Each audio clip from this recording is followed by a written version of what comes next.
thing that God has done, some of the things that God has done for me. You guys don't have to purchase my book to read about the rest. So I have some points as well because I wanted to keep it all in chronological order and give you guys my testimony, at least some of my testimony. And I want to start off by saying, April of 1985, I was told by the doctor that I had some cancerous cells on my cervix and that it would develop into cervical cancer within a year. And I believed God. I never took my eyes off God. I believed God, and after a year, they couldn't even find the cancerous cells at all. Yes. And that was April 1985, and I went on the whole year, and they checked me, nothing happened. In May of 1997, I was diagnosed with a rare form of cancer called Hodgkin's disease. Some of you know it's a lymphoma cancer. It's cancer in my lymph nodes. And it was so bad because I was in a late stage of the cancer that family and friends told me that I was going to die. Nobody believed that I would live, I would survive, because they didn't know of anybody who had survived cancer. And I went through all of these treatments. My hair fell out. I lost weight. Couldn't take care of my son. A lot of things happened, but I believed God. I believed the promise that God made to me.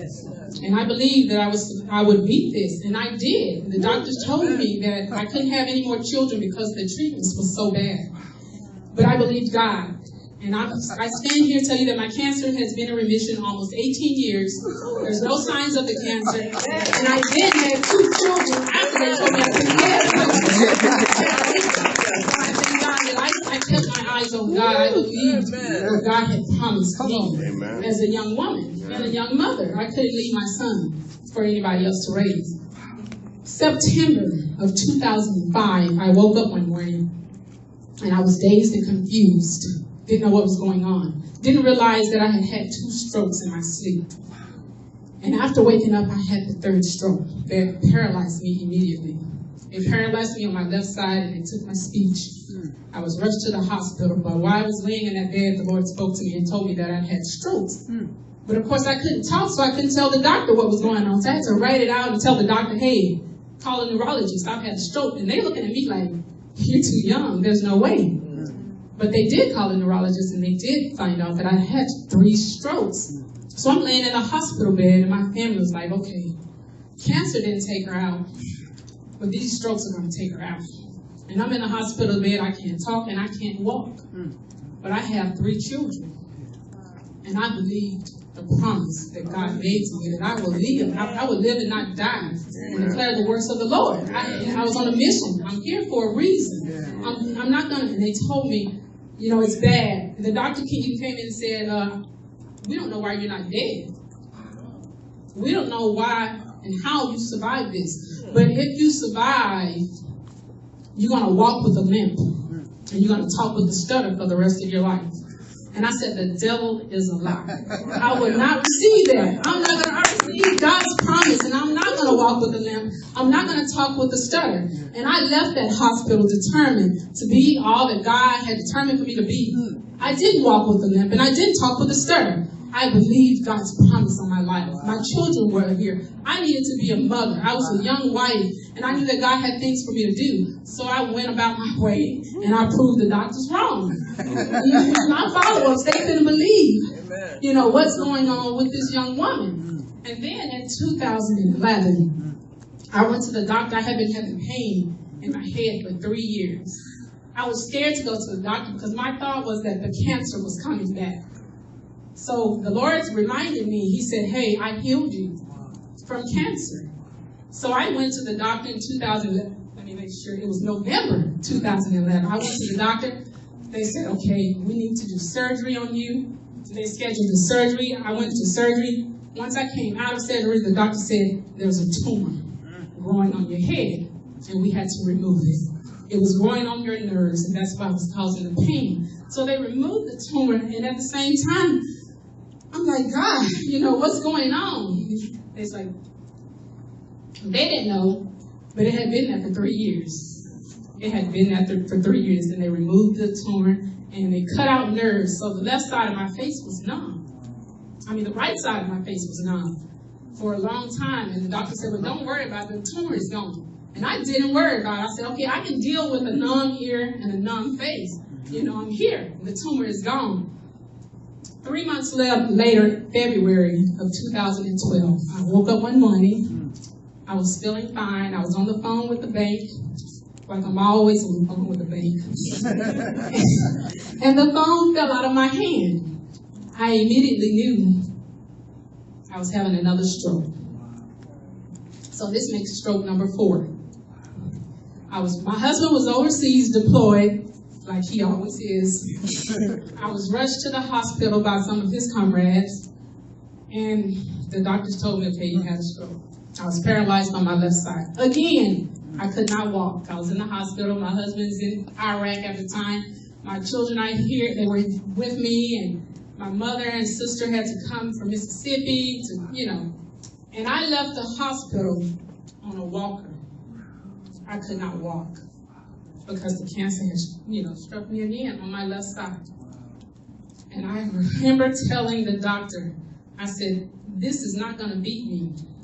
I've gone through this before. This is not going to be, I'm going to walk, I'm going to talk, I'm going to live my life. This is not going to beat me. And I remember going home, putting that walker in my closet. And I left it there. I left it there because I knew I would not be walking around on a walker. It was not going to happen. But needless to say, in 2012, after all that, I was able to walk. I was able to walk fine, use my left side, and of course the neurologists again are baffled. Now that was February of 2012. And we're going to go right on to 2014, praise God. November of 2014, I had a mini stroke and went to the hospital. And the doctors were like, you know, why aren't you taking your medicines? Another thing, I don't like medicine. I hate to take medicine. And so it's like, why are you not taking the aspirin? You need to take it every day, 2 a day, if you can. Because you are prone to these strokes. And nobody knew why I was having these strokes. They told me I had PFO, which is the wall closure in your wall, your heart wall. They told me that, and they said it was from my cancer treatments. I mean, they were telling me everything. Nobody really knew why I was having these strokes. And so the doctor's like, you need to take aspirin. You need to take them every day, 2 a day, blah, blah, blah. So I was released. And I went home and I was popping aspirins. 2 a day, 380 milligrams, just popping. Because I wanted to make sure I did not have another stroke, because that made 5. Wow. December 7th, 2014 was a Sunday morning. We had already planned for church the night before. We got to close out. We got to get to church Sunday. I woke up December 7th, Sunday morning, to use the bathroom. It was about 5 o'clock in the morning. And as soon as I got out of bed, I hit the floor. Head hit the wall. So I'm screaming for my husband. He jumps up. And as I'm trying to talk to him, I realized that my speech is horrible. I could not talk. I was slurred. I was stuttering. He could barely understand. And so I told him, I said, call 911. I need to go to the hospital. And I could see the tears forming in his eyes. And I said, you know what's wrong? Trying to talk. I said, I've had a stroke, but I couldn't really talk. And he shook his head and he was crying. He was like, yeah, I know. I know that's what's wrong. And so he calls the ambulance, and the ambulance comes. And of course, I'm paralyzed on my left side, and I couldn't walk, and I couldn't use my left arm. And my speech was just messed up. And so he laid me in the bed while we were waiting on the paramedics to get there. And I began to pray in my mind. I began to pray. I was like, again, God, again. And this one seemed so bad. And so I get to the hospital. They immediately sent me to the neuroscience department, called one of the best neurologists in Gwinnett County to be my doctor. And when he got there, he was baffled. He said, you're a mystery. He said, you are young, you're 35 years old, and you've had, after doing $74,000 worth of tests on me, they realized, he said, well, we know that you've had 2. You've had 2 strokes. And then it hit your brain, where, of course, it affects your left side of your speech. And I said, yeah, that makes 7. I said, they always hit the left side of my body. And he said, well, we need to find out what's causing these strokes. And so he was optimistic. And I was believing God. My husband was like, he was scared. My children were scared. They were crying. My family all came in from Mississippi. They came in from Florida. They were scared because, again, this made 7 strokes that I've had. And I couldn't talk. So when I'm calling my family to tell them, hey, I'm back in the hospital, nobody could really understand me, and they were heartbroken. And I'm in the hospital. I called Pastor Terrell, I think. I called everybody I thought. I said, you know, I need my prayer warriors because the enemy is really trying to take me out. You know, I'm on a mission, and I know that I'm on a mission for God. Yeah. And so all of these things are coming against me. Needless to say that when the doctors did the test, they discovered I had what they call AVM, which is arterial venous malformation. And it's when your arteries and your veins are entangled together. And mine was entangled in my lungs. So where my blood needed to go, it wasn't going. And it's a congenital defect, meaning I was born with it. And all those years, I didn't know that I had that. And that AVM causes brain hemorrhaging, causes epilepsy, strokes, heart failure. They were baffled that I didn't die years ago because of the AVM. But God.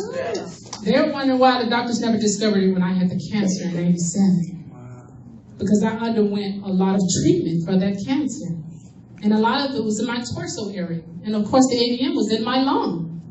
So they were baffled that they never discovered it and never treated it. So I went to surgery. They took me to surgery to repair it. So they had to put metal coils in my body to block off those different bypasses that my arteries and veins had created. So my blood can go where it needs to go. And so while in the hospital, I had physical therapy, occupational therapy, speech therapy. I mean, I had it all. I was going through it all, trying to get back on. I said, you know, my children, I just kept thinking my husband, my children, my family, my business, you know, I can't stay here. And so I was crying all the time. I was crying because I couldn't comb my hair. I was crying because I couldn't talk. I mean, just the day before, December 6th, I was fine and I was able to speak.